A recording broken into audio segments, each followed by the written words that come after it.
stuff, and you hear all this other stuff, and yet I've never heard anything really positive about if all of a sudden there is a flip. And nobody who is talking about this has ever lived through one because they were so long ago. And we tend to, I don't know, it's sort of like worry is like, there's an old song about worrying is like a rocking chair. You go back and forth and you get nowhere. And I simply will not put my energy into fretting about things that none of us have any ability to deal with. Now, if there's things you want to do as far as, you know, it's just smart to have like a food supply. It's just smart to have some, you know, some backup systems, even if it's just because there's foul weather. But too many people are missing their lives right now worrying too much about these kind of things over which we have no control. None. I mean, I can't change what's going to happen. I can. Right, and why should you lose sleep over something that you absolutely can't change? I'm more concerned about the weather, what's going on with that, and I do blame a lot of that on cars and the government and a lot of things. I think they should have tightened up, you know, regulations for, you know, like China, for example, dumps so much pollution in the atmosphere that, you know, that is probably the number one killer of anything. If it's going to cause us to go into a mini ice age, I mean, all the toxins and all the pollution that's just getting dumped into the atmosphere. If nothing else, it is totally bad for our health. Oh, yeah. That alone should be motivation to want us to, you know, clean it up and make it better. Well, again, now we're almost out of time. Because as far as the weather goes, I think there's multiple factors causing the kinds of changes. The wobbling of the Earth is changing it. You know, it's pretty convincing. There are outside planets that are coming very close, and they're having a pull or a push or whatever. They're changing our energy field. Our ionosphere is getting thinner. You know, so many different factors. It's not just one thing. Nothing anymore is simple. Nothing. You very seldom can just point your finger and say, that's the reason for it. Well, you can't. You can't, because there's so many things going on. And you know what, though? I will say a lot of that, our knowledge of all this thing that's going on, blame it on the Internet. You mean the fact that we know it? Yeah. I mean, you know, you go on the Internet and, you know, it's doomsday all the time on the Internet. And if what's really funny is people love to predict the future. And if you go back, some of these days I may just do an inventory, how many times people are wrong. And they always are painting a bad scenario and it doesn't happen. Do you realize how many times, you know, people have said, you know, the world was going to end, or this asteroid's going to hit, or, you know, whatever it might be, and it doesn't happen. Now, one of these days, a prediction's going to come true, but not because somebody's brilliant and happened to know about it. There's been too many false predictions. And so, again, why should we mess up our minds and not enjoy the moment and not enjoy our lives now, getting lost in these predictions that people are making, and they're so often wrong. Well, they're all wrong. I mean, look how many people have, you know, one church here recently, well, he's dead now, the minister of the church, but he got people to sell everything they have, you know, and donate the money to the church and all this stuff, and he made all these predictions when the world was going to come to the end, and only his members of the church would be saved, and all this stuff. There's actually been a number of those people. I don't think I could come up with their names right now, but there's been quite a few. Also, yeah. Not just the ministers, but some of the New Age has become outdated, but even some of the New Age leaders have talked that way. And, you know, they've taken their acolytes off to a place in Montana or someplace like that to wait out the coming of the end, and it doesn't happen.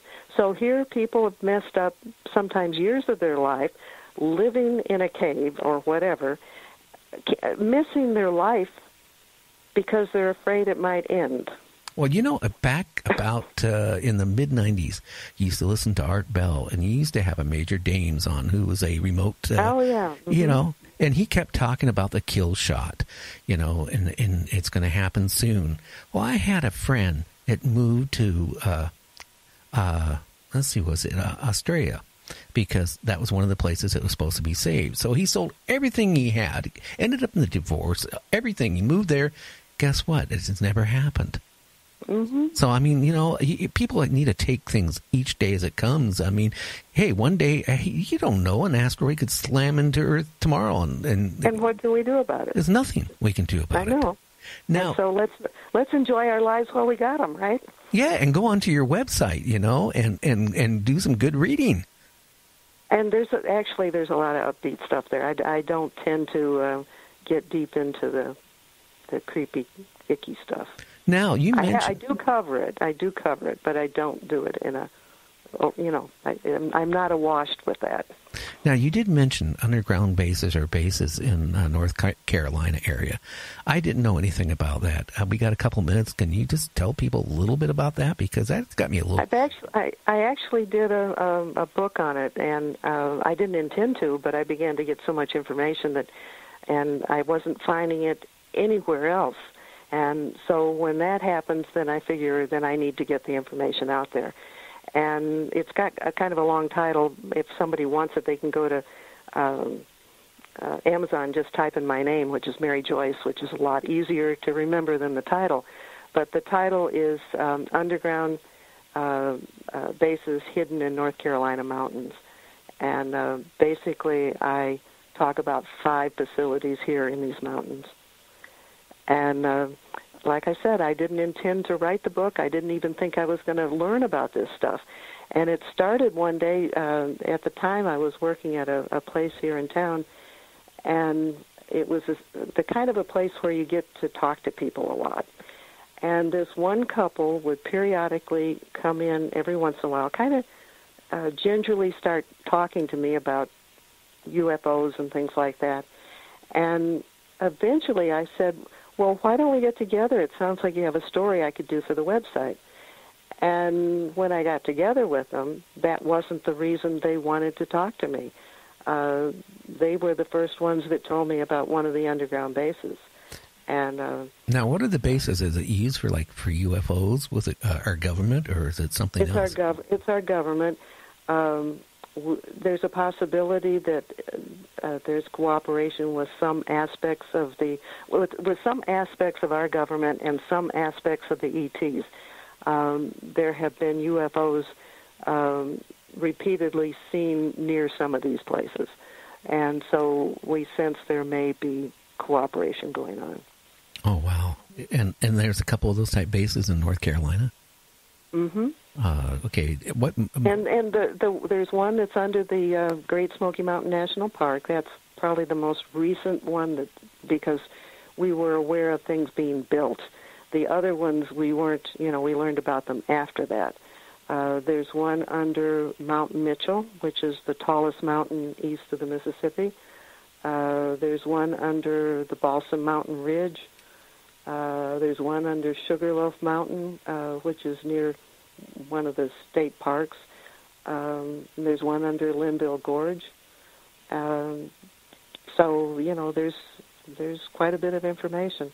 Well, the people that I got to, who told me this kind of information, they took a long time seeing if they could trust me before they would tell their story. I mean, I got checked out, too. It wasn't just me checking them out. Oh, yeah. So they're not going to just talk to just anybody. I have a truck driver that wants to come on to my show, and he was delivering to a lot of some of these bases. I'm not going to say where because he's not on the show yet, but what he has told me that, these bases don't exist, and that he would have to go in, and go into basically a mountain, and then, sit in, his cab of his truck. He could not get out. They had armed guards all around the truck. They would unload whatever he was carrying. He didn't even know what it was. And then he'd be escorted out of the, the underground base. And he said he was so scared that after a couple of those type of things, he just said, no, I'm not doing it anymore.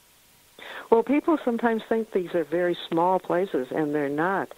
The one of them is 6 stories deep and city size, and they're totally self-sufficient.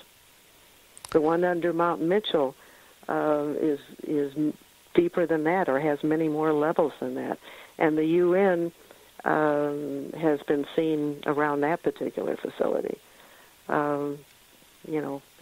We're just about out of time, so it's probably too much to get into. But back in 1972, when Nixon was president, a treaty was signed. It was the World Heritage Treaty, and we essentially turned over certain pieces of land, like the Smoky Mountain National Park, to the UN.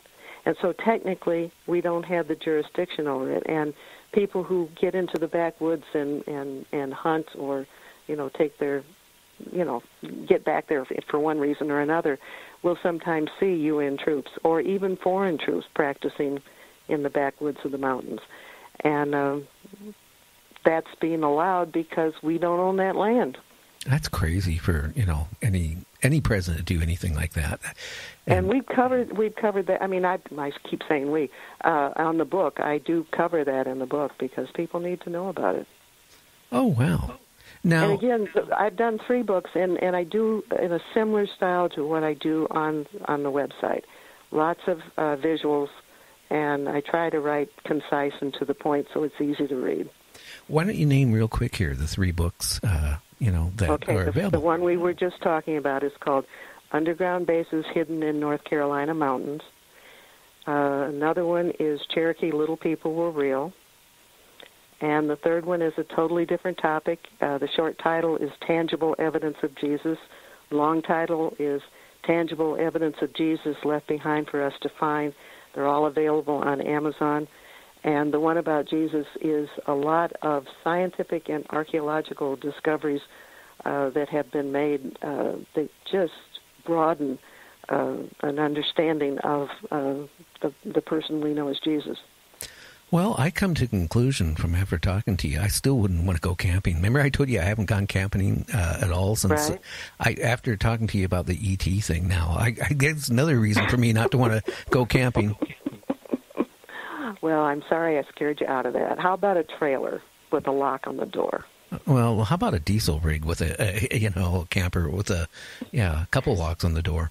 Listen, I like to do day trips. I like to find a nice, comfortable hotel or motel to stay at and go out during the daytime and explore, and then return to a hot shower and a soft bed.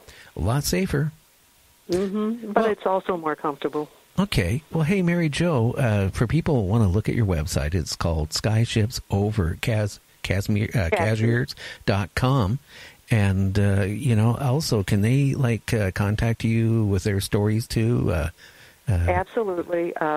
If you, on the home page, there's something, how to report a sighting. And if you just open that, it gives you my mailing address and my email address. Okay. Hey, Mary, it's been really great having you on our show. And, you're welcome. If anything major comes up and you want to get it out, please, you know my email. Contact me. Okay. We'll get you on the show. All righty. I appreciate it. It's been a joy talking to you. You too. And you have a good evening. You too. Take care. Bye. Yeah, it just makes me wonder, what are, things out there that we don't know about, that the government doesn't even tell us? I've heard before about there's a certain species of ETs that like, human flesh. Then I hear that there's ones that are actually friendly. But regardless, there's been a lot of people just turned up missing. Now, as a pole shift, I still don't know. I don't know if it's going to happen in my lifetime, your kid's lifetime, or, 1,000 years from now. But eventually things do happen. Same way as, it's like you go to the casino, Hey, you're never going to win, or very seldom going to win in a casino. But eventually you win. Well, it's the same way. One of these days we're going to get hit with some type of asteroid, and it's going to do some damage. I don't know if it's going to take out all human beings, or, a city, or, a block. I don't know. But you know what? People, don't worry about it. Worry about being happy with your family, and things like that. Well, anyway, tomorrow we got another show on, and every night during the week from 8 to 10 p.m. Pacific